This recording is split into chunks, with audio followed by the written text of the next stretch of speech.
씨도 안 내린 집구석에 어디 근본머리 피덩이를 들여와 대를 잇겠다는 게냐. 지팡이를 휘두르는 어머니 뒤에서 저는 31년 조강지차의 짐가방을 복도로 내던졌습니다.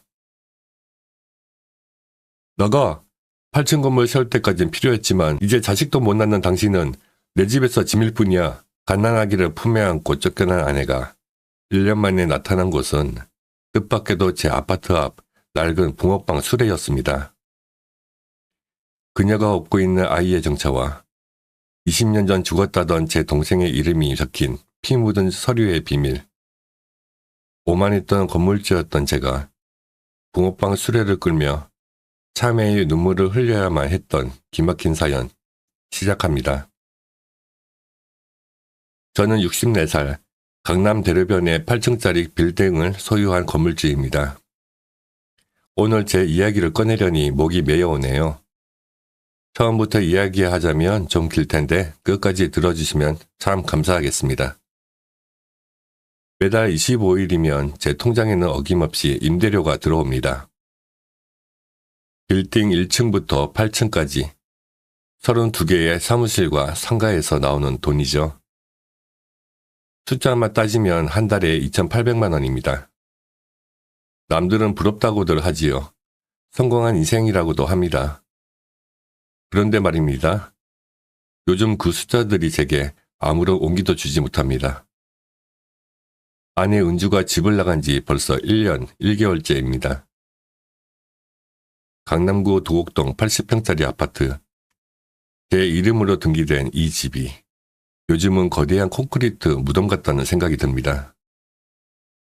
아내가 쓰던 주방에는 먼지가 앉았고 아내가 즐겨 앉던 거실 창가 자리에는 시든 화분 하나가 덩그러니 놓여 있습니다. 물을 주지 않아서 입이 다 말라버렸는데 버리지도 못하고 그냥 두고 있습니다. 저와 은주는 올해로 결혼 31년 차입니다. 처음 만난 건 제가 32, 은주가 29이었을 때였어요. 직장 동료의 소개로 만났는데 첫 만남에서 은주는 하얀 블라우스를 입고 나왔었죠. 수줍게 웃는 모습이 참 예뻤습니다. 그렇게 1년을 사귀고 결혼했어요. 결혼 초에는 행복했습니다. 둘이서 작은 전셋집에 살면서도 웃음이 끊이지 않았어요. 제가 사업을 시작하겠다고 했을 때 은주는 반대 한마디 없이 친정 비상금까지 꺼내줬습니다. 그 돈이 3,500만 원이었어요. 은주 아버지가 딸 시집 보내며 손에 쥐어준 돈이었다는 걸 나중에 알았습니다. 그 사실을 알면서도 저는 제대로 고마움을 표현한 적이 없었습니다. 그렇게 둘이서 악착같이 버텨온 세월이 31해였습니다. 문제는 아이였습니다. 결혼하고 5년이 지나도 10년이 지나도 아이가 생기지 않았습니다. 병원을 12군데 다녔어요. 한방, 양방 가리지 않고 다녔고 한 달에 치료비로만 150만 원 쓴 적도 있었습니다. 2년째 치료비를 합산하니 영수증이 3,600만 원이 훌쩍 넘더라고요. 그래도 아이는 오지 않았습니다. 시어머니, 그러니까 저희 어머니가 그때부터 날이 선 말씀을 하시기 시작했습니다. 어머니는 경상도 분이셨는데 말씀이 칼 같은 분이셨어요. 명절마다 제삿날마다 가족이 모이는 자리마다 어머니는 은주를 향해 같은 말씀을 하셨습니다. 여자가 자식 하나 못 낳으면 무슨 소용이고 진우 그 집안 대 끊기는 거 다 네 탓인 줄 알아라. 은주는 그때마다 그냥 웃었습니다. 소리내어 울지도 대꾸하지도 않고 그냥 고개를 숙이고 웃었어요.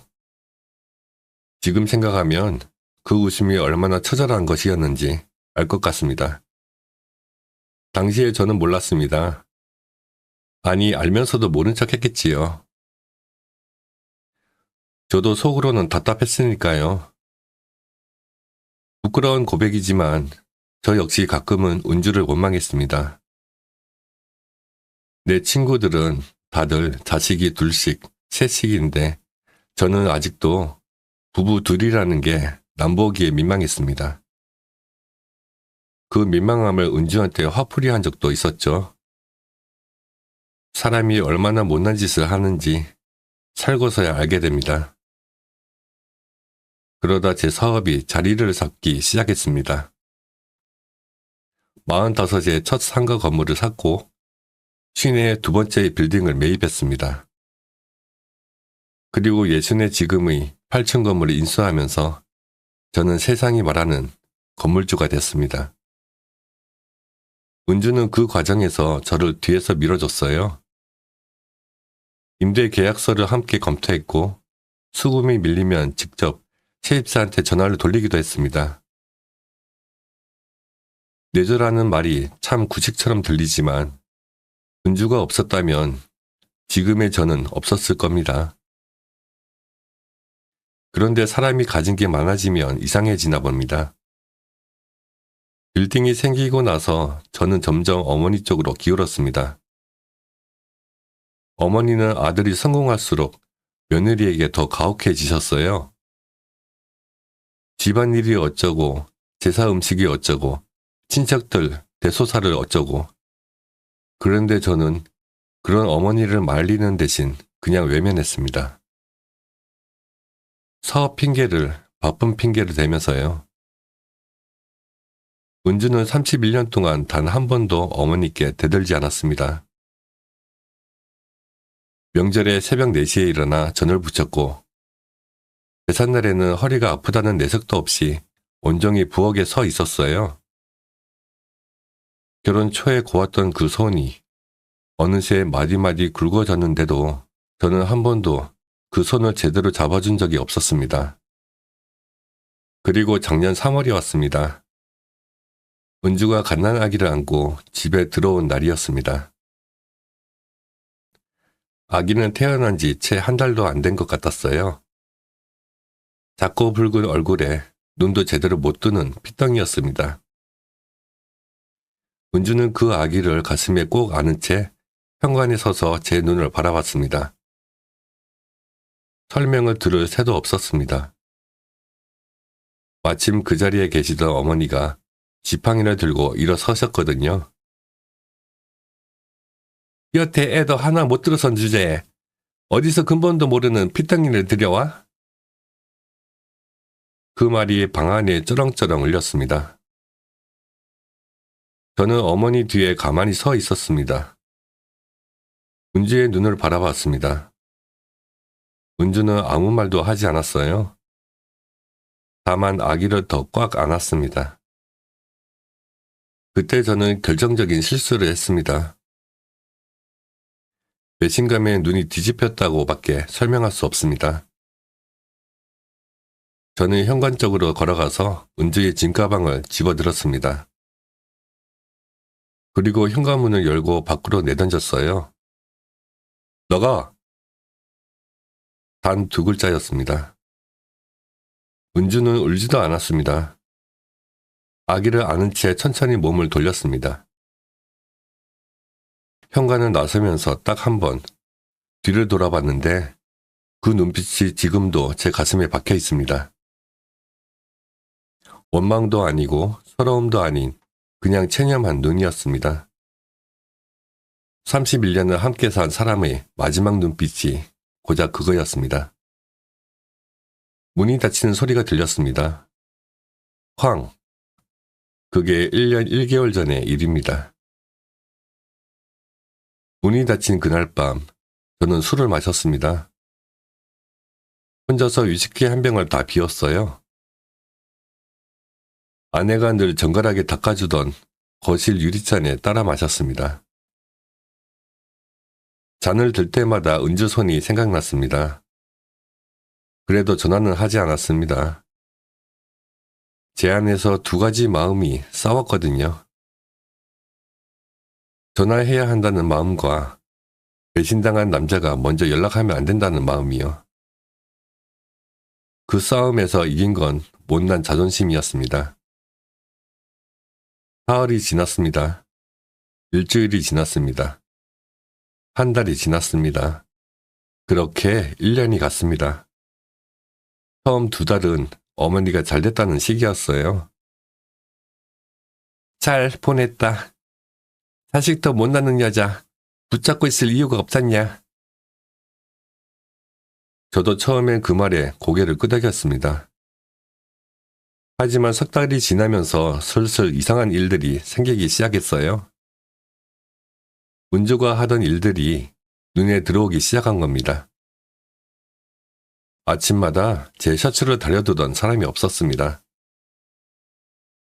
처음에 세탁소에 맡겼는데 은주가 다린 셔츠와 달리 칼라 부분이 늘 뻣뻣했어요. 냉장고 반찬도 없었습니다. 반찬 가게에서 사다 먹어도 입맛이 돌지 않더라고요. 은주가 끓이던 된장찌개는 멸치로 국물을 우려내는 것이었는데 파는 된장찌개는 뭔가 달랐습니다. 뭐가 다른지 설명은 못하겠고 그냥 뭔가 빠진 맛이었어요. 어머니 약 챙기는 것도 은주 몫이라는 걸 그때 알았습니다.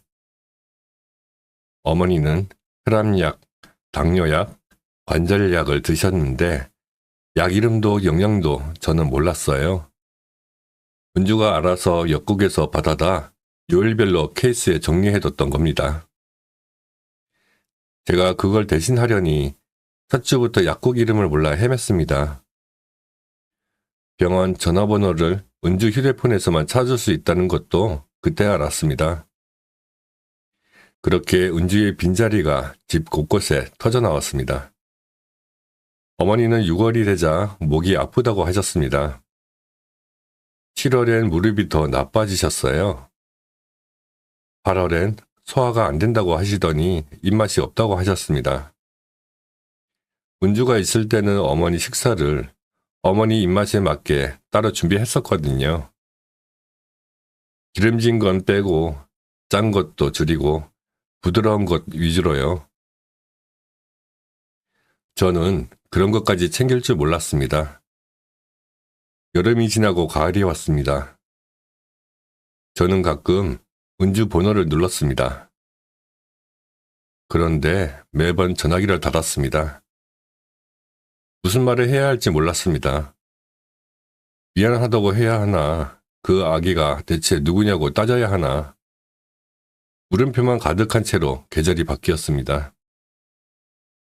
함정사무소에 의뢰할까 생각도 했습니다. 상담 전화까지 했어요. 그런데 수화기를 들고 상담사 목소리를 듣는 순간 이게 뭐하는 짓인가 싶어서 그냥 끊었습니다. 31년을 같이 산 사람을 뒷조사한다는 게 맞지 않다는 생각이 들었거든요. 지금 생각해보면 그것도 비겁함이었습니다. 직접 찾아가서 물어볼 용기가 없었으니까 조사라는 방법도 쓰지 못한 거죠. 겨울이 왔습니다. 크리스마스 무렵에 어머니가 처음으로 은주 이야기를 꺼내셨습니다. 그 사람 지금 어디 있노? 저는 모른다고 했습니다. 한번 알아봐라. 저는 알겠다고 했습니다. 그런데 알아보지 않았습니다. 알아보는 게 두려웠습니다. 만약 은주가 다른 곳에서 잘 지내고 있다면 그게 더 슬플 것 같았습니다. 제가 없어도 잘 산다는 걸 확인하는 꼴이 될 것 같아서요. 사람이 얼마나 소심하고 못난지 저 자신을 보면서 참 많이 느꼈습니다. 새해가 밝았습니다. 올해 1월 저는 빌딩 연간 임대 계약을 갱신하면서 세입자들을 한 명씩 만났습니다. 7층에 있는 법무사 사무실 소장님이 계약을 마치고 나면서 툭 하고 한마디를 하더라고요. 건물주님, 요즘 안색이 많이 안 좋으십니다. 속에 병이 생기면 몸이 먼저 알거든요. 그 한마디가 며칠 동안 머릿속을 맴돌았습니다. 속에 병, 맞는 말이었습니다. 저는 1년 동안 속에 병을 키우고 있었습니다. 은주한테 미안하다는 말도 못하고 그 아기가 누구냐고 물어보지도 못하고 그냥 자존심과 배신감 사이에서 썩어가고 있었던 거죠. 2월이 되자 어머니 건강이 눈에 띄게 나빠지셨습니다. 허리가 굽으시고 밥을 절반도 못 드셨어요. 병원을 모시고 갔더니 의사 선생님이 스트레스 관리를 잘 하셔야 한다고 했습니다. 혼자 댁을 돌보는 아들이 보호자냐고 묻더군요. 저는 네 했습니다. 의사 선생님이 잠시 저를 바라보더니 이렇게 말씀하셨어요. 보호자분도 많이 힘드시겠어요. 그 말에 이상하게 눈물이 나올 것 같았습니다. 꾹 참았습니다. 64 먹은 남자가 병원 진료실에서 울 수는 없었으니까요.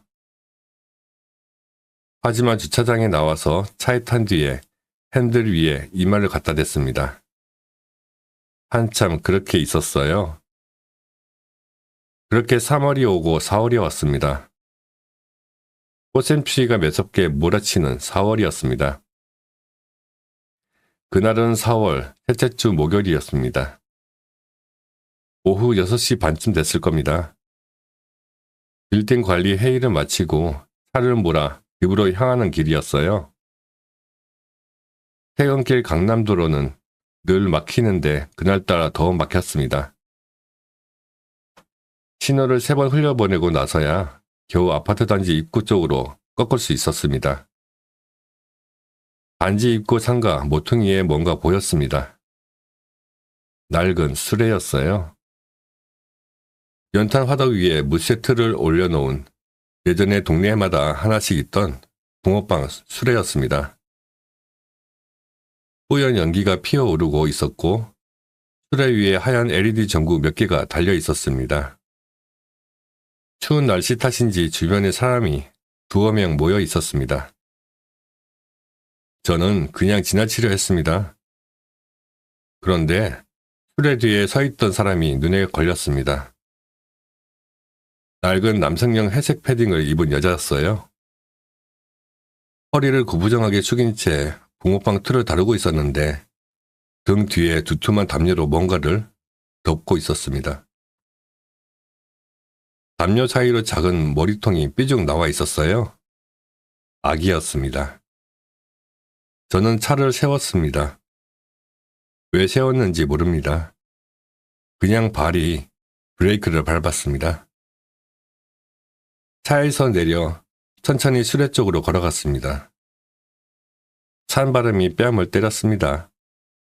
4월이라고 해도 밤바람은 아직 겨울이나 다름없었죠. 수레 가까이 다가가니 붕어빵 굽는 냄새가 훅 끼쳤습니다. 달콤하고 고소한 냄새였습니다. 무심코 말을 걸었습니다. 붕어빵 2,000원치만 주시오. 여자가 고개를 들었습니다. 그 순간 저는 숨이 멎었습니다. 1년 1개월 만에 보는 얼굴이었습니다. 한바람에 볼은 빨갛게 얼어 있었고 눈밑은 고무스름하게 다크서클이 내려앉아 있었습니다. 결혼할 때 사진과 비교하면 10년은 더 늙어 보였어요. 붕어빵 틀을 잡던 손이 그대로 멈췄습니다.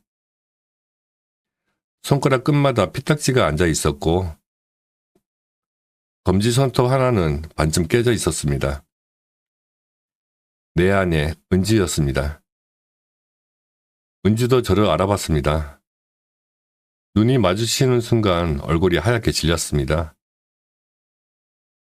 집게를 든 손이 가늘게 떨리기 시작했어요. 당신이 왜 여기 있어? 이 애는 또 뭐야?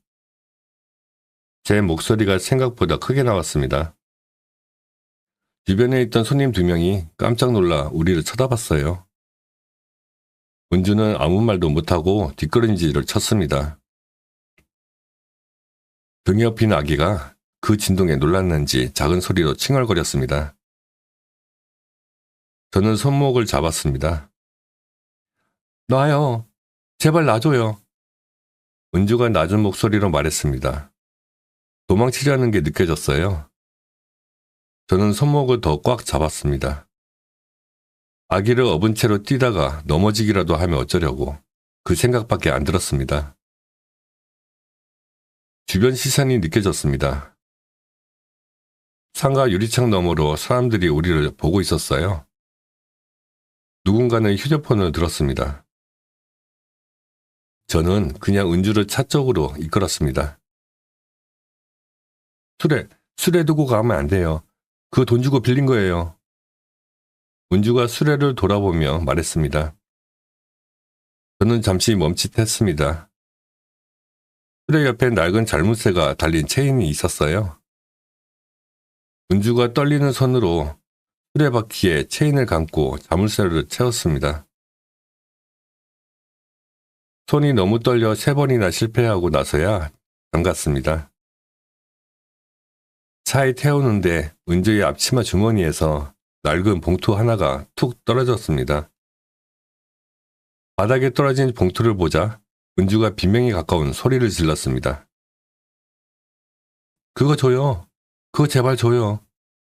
은주가 몸을 숙이며 손을 뻗었습니다. 등에 업힌 아기가 또 흔들렸어요. 저는 본능적으로 봉투를 먼저 집었습니다. 은주가 제 손을 잡아당겼지만 저는 놔주지 않았습니다. 이게 뭐야? 이게 뭔데 이래? 은주는 입술을 꽉 깨물었습니다. 더 이상 손을 잡아당기지 않았어요. 그냥 고개를 떨궜습니다. 아기가 등에서 다시 칭얼거렸습니다. 은주는 몸을 살짝 흔들어 아기를 달랬습니다. 기계적인 동작이었어요. 수백 번, 수천 번 반복한 사람의 동작이었습니다. 저는 차에 올라탔습니다. 봉투를 열었습니다. 봉투 안에 서류가 2장 있었습니다.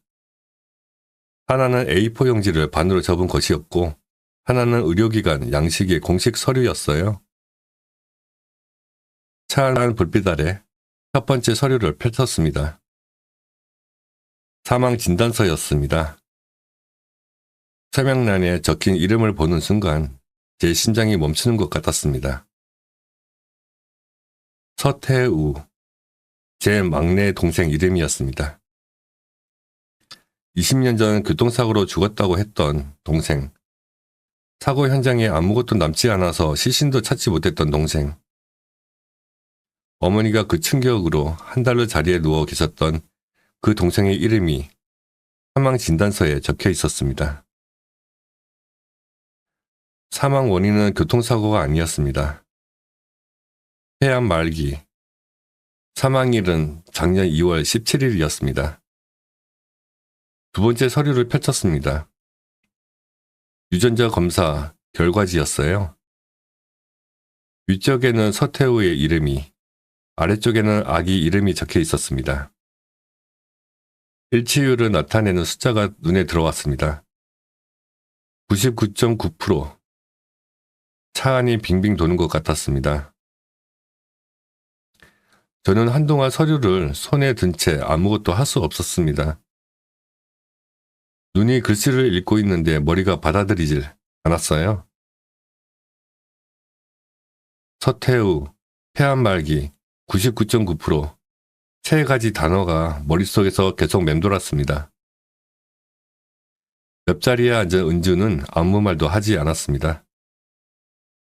등에서 아기를 내려 무릎 위에 앉힌 채 창밖을 바라보고 있었어요. 저는 겨우 입을 열었습니다. 태우가 살아있었던 거야? 은주가 천천히 고개를 끄덕였습니다.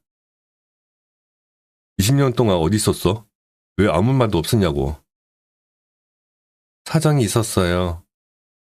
짧은 대답이었습니다. 저는 더 몰아붙이려다가 멈췄습니다. 은주의 목소리가 너무 지쳐 있었거든요. 싸울 기력조차 없는 사람의 목소리였습니다. 잠시 후 은주가 천천히 말을 꺼냈습니다. 태우가 20년 전 사고를 낸 건 사실이었답니다. 그런데 그 사고가 단순한 교통사고가 아니었어요. 사채를 쓰다가 갚지 못해서 도망다니던 중에 사고가 났던 것이었는데 사채업자들이 태우를 찾고 있었다고 했습니다. 태우는 죽은 사람처럼 위장해서 잠적했던 거예요. 어머니한테도 저한테도 알리지 않았고 아무도 모르게 전국을 떠돌며 살았답니다. 그게 벌써 20년 전 일이잖아요. 빚쟁이들도 이제는 흐지부지 됐겠지 싶었는데 그 사람은 끝까지 무서웠나 봐요. 죽을 때까지 숨어 살았으니까요. 태우가 은주한테 연락을 해온 건 작년 1월이었습니다. 처음에 은주도 놀랐다고 했어요. 20년 만에 목소리를 들었는데 그 목소리가 너무 가늘고 약해서 처음엔 누군지도 몰랐답니다. 태우는 자신이 폐암 말기라고 했습니다. 부산이 어느 작은 병원에 입원해 있다고 했어요. 저 혼자 내려갔어요. 당신한테는 말 못했어요. 성격 불같은 당신이 알면 어머니한테 다 말할 거 뻔하잖아요. 태우는 병원 침대에 누워 있었답니다. 항암 치료를 받다가 중단한 상태였고 몸무게가 40kg대로 내려가 있었다고 했어요. 은주는 그 모습을 보는 순간 울음이 터졌다고 했습니다. 20년 동안 도망치며 혼자 버텨온 사람의 몰골이었으니까요. 태우 옆에는 여자가 있었습니다. 태우가 도망다니던 시절에 만난 사람이었다고 했어요. 혼인신고도 못한 채로 살았는데 아기를 낳고 산후합병증으로 세상을 떠났답니다. 아기가 태어난 지 사흘 만의 일이었어요. 그러니까 그 자리에 갓난아기가 있었던 거예요. 엄마도 없고 아빠는 죽어가고 있고 저한테 제발 이 아이만 살려달라고 했어요. 태우는 은주 손을 잡고 말했답니다. 이 아이가 서씨 집안의 마지막 핏줄이라고 형수한테밖에 부탁할 데가 없다고요. 어머니한테는 알리지 말아달라고 했습니다. 알면 너무 충격받으실 거라고. 자기가 죽고 나서 적당한 때에 알려달라고 유언처럼 말했답니다. 태우는 그로부터 3주 뒤인 2월 17일에 눈을 감았습니다. 저는 아기를 안고 기차를 탔어요. 서울로 올라오면서 내내 생각했어요.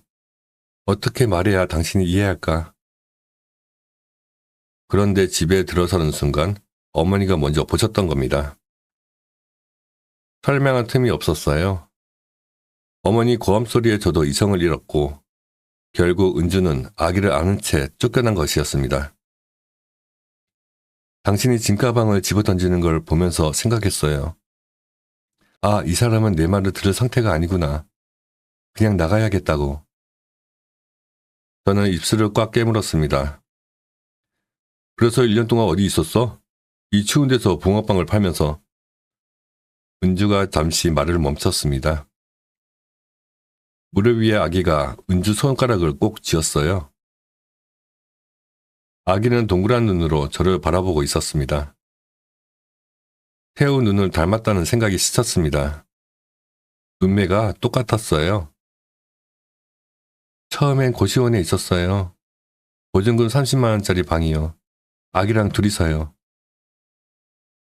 분유값이 한 달에 15만 원이 넘었답니다. 기저귀까지 합치면 25만 원이었어요. 고시원 월세가 35만 원이었으니 기본 생활비만 60만 원이 필요했는데 수중에 있던 돈은 은주가 갖고 나온 비상금 80만 원이 전부였습니다.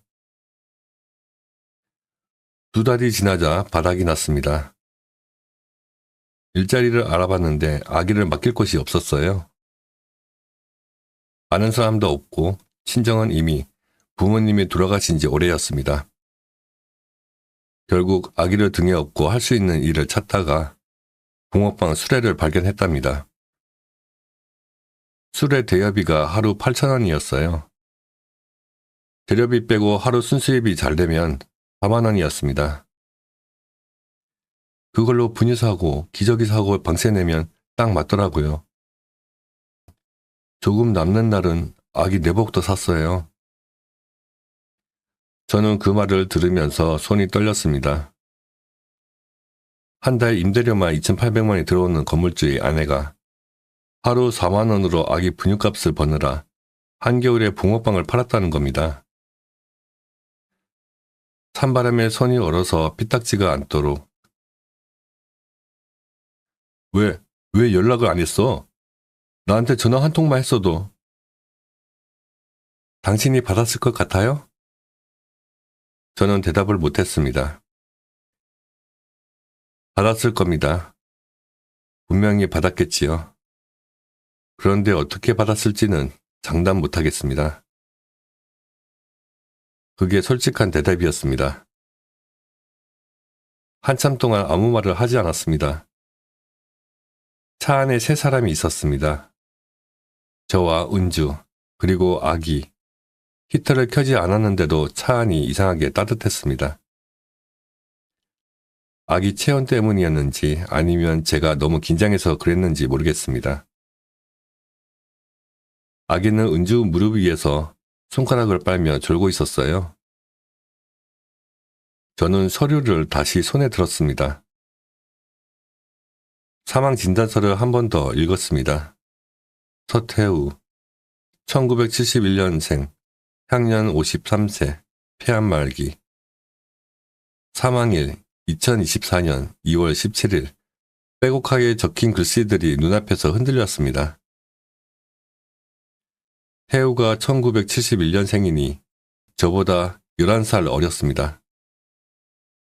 막내였어요. 어머니가 40 넘어서 낳은 늦둥이였는데 어려서부터 말썽도 많았고 사고도 많았지만 어머니는 이 아이를 특히 아끼셨습니다. 태우가 죽었다고 했을 때 어머니가 한 달을 들어 누우셨던 게 그 이유였어요.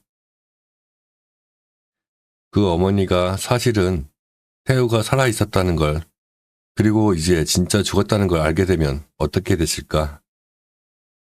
생각만 해도 가슴이 내려앉았습니다. 이걸 왜 지금까지 갖고 있었어? 버릴 수가 없었어요. 그 사람 흔적이 거기밖에 없으니까. 저는 서류를 다시 봉투에 넣었습니다. 은주가 조용히 손을 내밀었어요. 저는 봉투를 은주한테 돌려줬습니다. 은주는 봉투를 받아 앞치마 주머니에 넣으며 꾹 눌렀습니다. 1년 동안 그렇게 품고 다녔던 거겠지요? 아기 이름은? 서준이요. 서태우 씨 성 따서 제가 지었어요. 서준. 저는 속으로 그 이름을 되뇌었습니다. 서준. 이 아이는 제 조카였습니다. 엄마도 아빠도 없는 조카.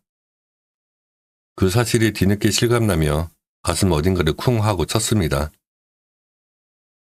이름이 마음에 안 드시면 바꿔도 돼요. 어차피 출생신고도 아직 못했으니까요. 왜 못했어? 아버지 이름에 뭐라고 써야 할지 몰랐어요.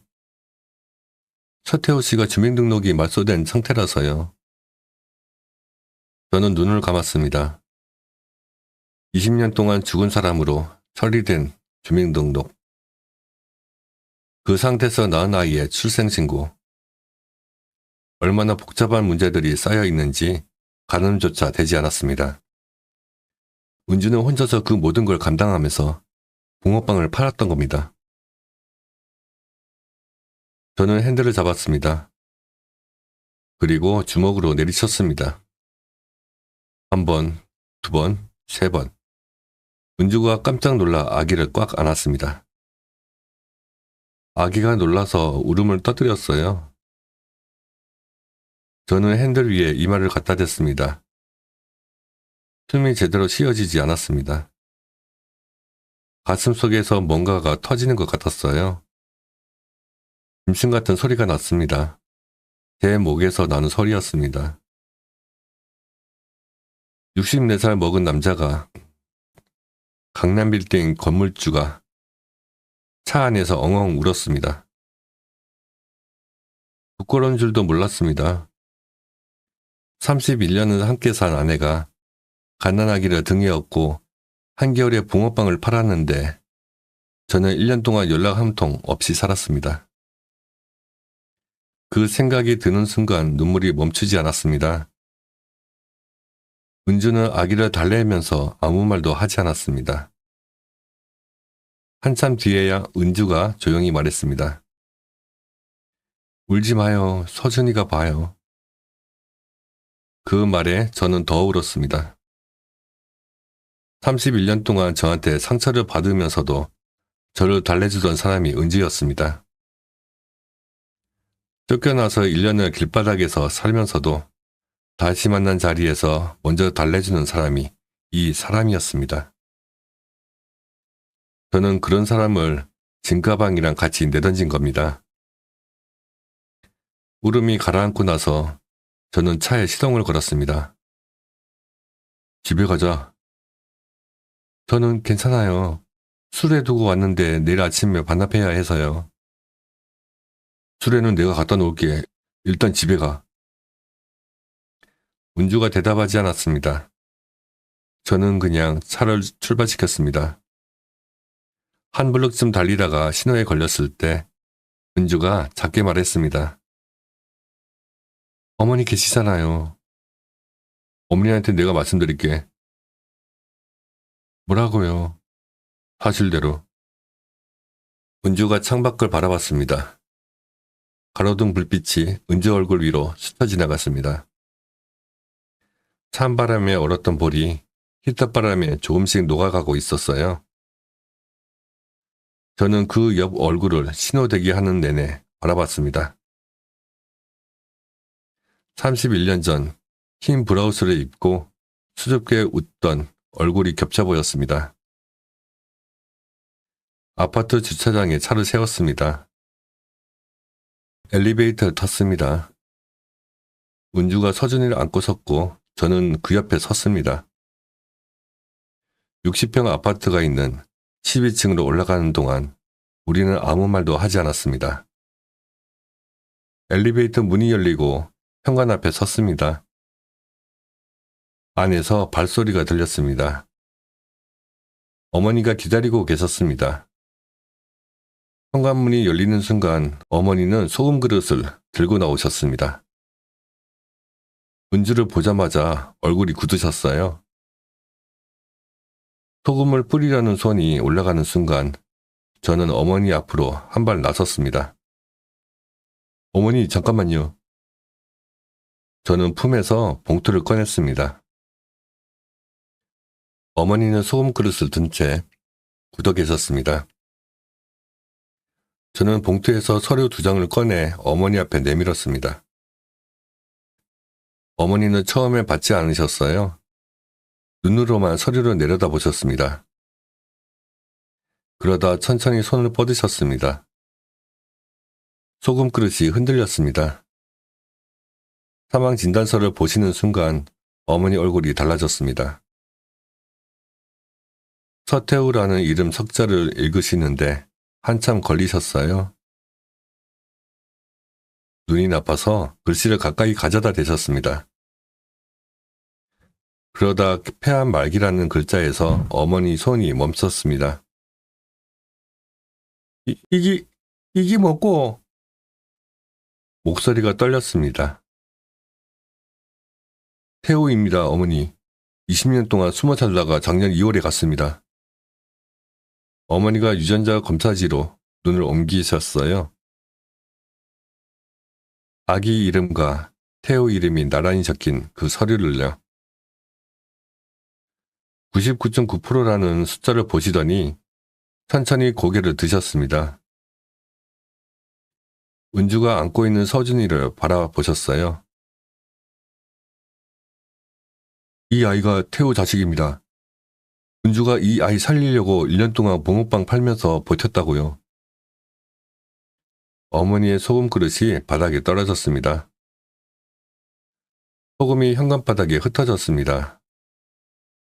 어머니는 그 자리에 털썩 주저앉으셨어요. 무릎이 꺾이듯 앉으셨는데 제가 잡으려 해도 이미 늦었습니다. 어머니는 서류를 가슴에 끌어안고 소리를 내지 않고 우셨습니다. 어깨가 격렬하게 흔들렸어요. 저는 어머니 옆에 무릎을 꿇었습니다. 은주는 서준이를 아는 채 그 자리에 서 있었습니다. 움직이지도 말하지도 않았어요. 어머니의 어깨가 조금씩 진정되고 나서 어머니가 처음으로 은주를 똑바로 바라보셨습니다. 은주야. 은주가 짧게 대답했습니다. 예. 이리 와봐라. 은주가 천천히 다가갔습니다. 어머니가 바닥에 앉은 채로 은주가 안고 있는 서준이를 올려다 보셨어요. 서준이는 낯선 사람을 보고도 울지 않았습니다. 동그란 눈으로 어머니를 바라봤어요. 태우는이네? 그 한마디였습니다. 어머니가 서준이 손을 잡으셨습니다. 마디가 굵은 85세 노인의 손과 태어난 지 14개월 된 아기의 손이 맞잡혔습니다. 서준이가 어머니의 손가락을 꼭 쥐었어요. 어머니가 다시 눈물을 흘리셨습니다. 이번엔 소리를 내어 우셨습니다. 저는 그 자리에서 일어났습니다. 다시 현관으로 나섰습니다. 엘리베이터를 타고 1층으로 내려갔어요. 상가 모퉁이로 걸어가서 체인에 묶인 붕어빵 수레 앞에 섰습니다. 수레 바퀴에 잠긴 자물쇠를 은주한테 받은 열쇠로 열었습니다. 수레를 끌었습니다. 바퀴가 아스팔트 위로 덜컹거렸습니다. 한겨울 내내 이 수레를 끌고 다녔을 은주를 생각했습니다. 아기를 등에 업고 이 무거운 수레를 끌면서 하루 4만 원을 벌었을 은주를요. 저는 이 수레를 끌어본 적이 없었는데 생각보다 훨씬 무거웠습니다. 바퀴 하나가 약간 틀어져 있어서 직진이 잘 안 됐어요. 아파트 경비실 앞을 지날 때 경비원 아저씨가 고개를 내밀었습니다. 어르신, 저거 갖고 들어오시면 안 되는데요. 저는 그냥 끌고 들어갔습니다. 동네 사람 몇 명이 쳐다봤습니다. 강남 아파트 단지 안으로 정장 차림의 남자가 붕어빵 수레를 끌고 들어가는 모습이 이상하게 보였겠지요. 수근거리는 소리가 들렸습니다. 저는 신경 쓰지 않았습니다. 엘리베이터 앞에서 수레를 세웠습니다. 수레에서 나는 냄새가 났습니다. 식은 붕어빵 냄새, 연탄 냄새, 그리고 뭔가 시큼하고 짠 냄새. 은주의 하루가 담긴 냄새였습니다. 저는 그 냄새를 맡으면서 이게 내 인생의 가장 고귀한 향기라는 걸 이제야 알았습니다. 수레를 현관 안에 들여놓고 집으로 들어왔습니다. 거실에는 어머니와 은주가 나란히 앉아 있었습니다. 서준이는 어머니 무릎 위에 앉혀져 있었어요. 어머니가 서준이 등을 토닥이고 계셨습니다. 31년 동안 며느리의 등을 한 번도 토닥이지 않으셨던 손이었습니다. 저는 은주 앞에 섰습니다. 무릎을 꿇었습니다. 왜 이래요? 미안해. 31년 동안 미안했어. 특히 작년에 짐가방 던진 거 죽어도 못 잊을 것 같아. 은주가 입술을 깨물었습니다. 눈가가 붉어졌어요. 그래도 울지 않았습니다. 31년 동안 참는 법을 너무 많이 배운 사람이었습니다. 일어나요. 서준이 보잖아요. 저는 일어났습니다. 그리고 은주의 손을 잡았습니다. 붕어빵 틀을 돌리다 피딱지가 앉은 손, 마디마디 굵어진 손. 31년 전 흰 브라우스를 입고 수줍게 웃던 여자의 손이 이렇게 됐습니다. 제가 만든 손이었습니다. 저는 그 손을 두 손으로 꼭 감쌌습니다. 오래 감쌌습니다. 그날 이후로 우리 집에서 다시 온기가 돌기 시작했습니다. 서준이 울음소리가 60평 아파트를 가득 채웠고 어머니는 서준이를 무릎에 앉히고 옛날 이야기를 들려주셨습니다. 태우 얘기도 하셨어요. 처음엔 눈물로 시작하셨다가 나중엔 웃으며 하시더라고요. 은지의 상처는 하루아침에 낫지 않았습니다. 밤에 자다가 놀라 깨는 날이 많았어요. 저는 그런 날이면 은주 손을 잡고 밤새 주물렀습니다. 할 수 있는 게 그것밖에 없었으니까요. 말보다 손이 먼저였습니다. 64세 봄, 저는 이제야 진짜 남편이 되는 법을 배우고 있습니다. 인생의 노후라는 거, 거창한 빌딩이 아니라 내 곁을 지켜준 사람의 체온으로 완성되는 거더라고요. 31년을 함께 살고도 그걸 이제야 알았으니 저 같은 바보가 또 있을까 싶습니다. 혹시 지금 이 이야기를 들으시는 분 중에 너무 익숙해져서 그 귀함을 잊고 사시는 분이 계시다면요. 오늘만큼은 그 소중한 손을 꼭 한번 잡아보셨으면 좋겠습니다. 말이 어려우시면 손만 잡아도 됩니다. 손이 다 말해줄 겁니다. 지금까지 제 못난 사연 끝까지 들어주셔서 참 고맙습니다. 오늘 밤도 평안하십시오.